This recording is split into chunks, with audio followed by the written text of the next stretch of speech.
মহিলা শুধু একবার খাঁচার লোহার রডে হাত দিয়েছিলেন, আর তার পরপরই ভয়ঙ্কর এক ঘটনা ঘটে যায়।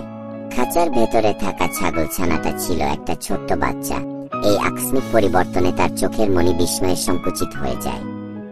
কিন্তু আরো বড় বিপদ ছিল। তার মাথার উপর থাকা লোহার কাটার ফলা ধীরে ধীরে নিচে নামতে শুরু করে।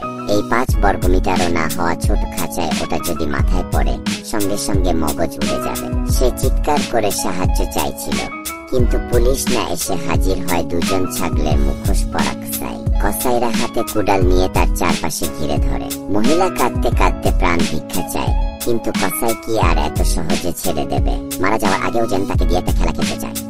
তারা একটা সুইচ চাপ দেয়, আর লোহার কাঁটা তার চুল ছুঁয়ে নিচে পড়ে। তাতে সে প্রায় মৃত্যুর কোলে ঠেলে পড়ছিল।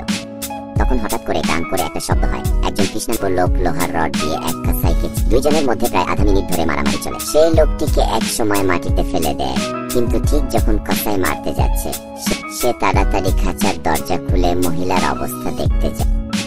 তখন হঠাৎ কসাই আবার ঝাঁপিয়ে পড়ে।